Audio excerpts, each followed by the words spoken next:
You know those news articles you see every once in a while about some miraculous technology that can do something amazing, but then you never hear anything about it until maybe 6 months ago when a similar news article shows up.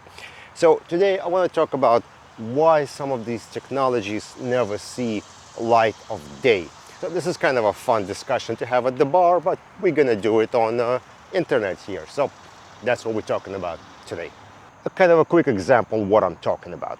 The most often article that I see is about data storage technology. So something like described like scientists created this glass or acrylic cube that you can use laser to burn information into that acrylic cube that can store data for, I don't know, gazillion years, and it can store terabytes of data.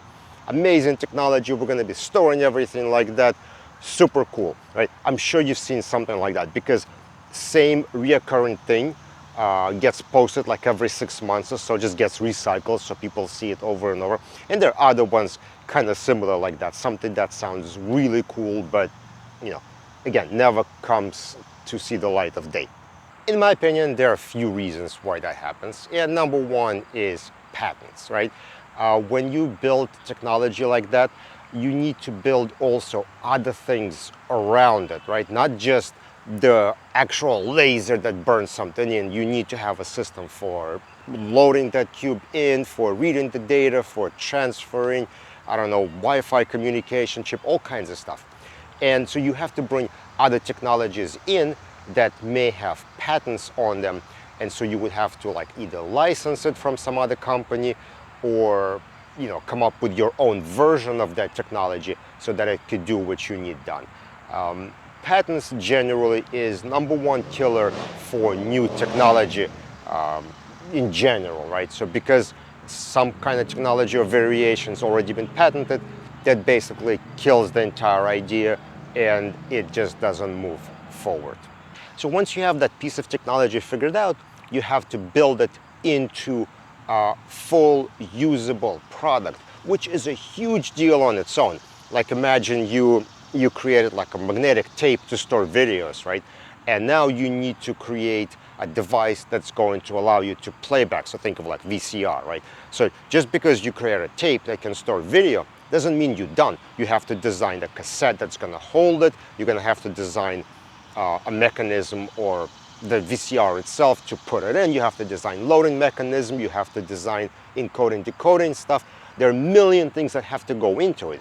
So just because somebody figured out how to do this one little thing doesn't mean it's done. You have to build a whole product, and that's a whole thing on its own. And you have to consider cost of that product or that technology. So let's say you have that magic cube that stores data. Well, how much is it going to cost, right? How much is the media going to be?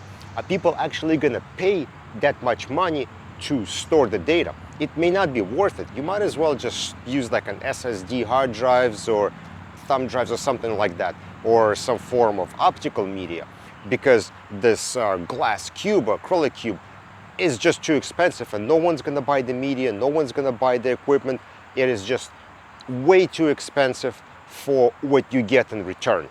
And you can think of it that way. Maybe we don't even need it, right? If I can store all my data on a hard drive and I don't have an issue, I don't need to store terabytes of data, then why would I even bother? Why would I spend money? So I'm just going to use the most cost-effective way of storing data or using similar version of technology. And of course, after looking at cost, we have to look at the performance. How well does this thing work? So take an example that we talked about before, the acrylic cube that stores data.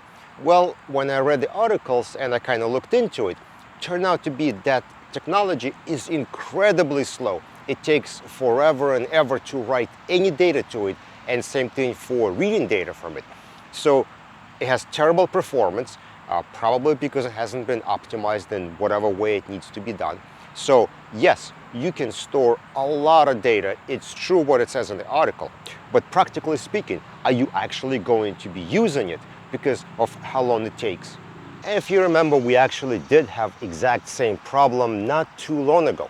As the thumb drives were starting to get bigger and bigger, the USB interface, the speed at which you can write and read from a USB drive wasn't really improving enough.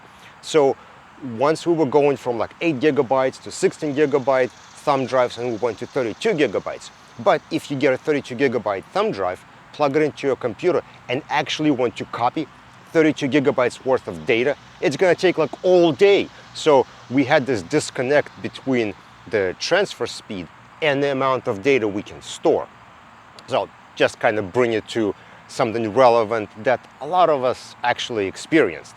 And then of course, once the USB specs caught up and we were able to transfer data faster, now we were able to effectively use those 32 gigabytes of, that's available on a thumb drive. So there you go. That's been our short segue from e-discovery into technology in general, but I hope you found it entertaining. Let me know what you think. What else is stopping cool, interesting tech from being developed and put into consumer hands? Don't forget to follow on LinkedIn, subscribe on YouTube, and I will see you on another video.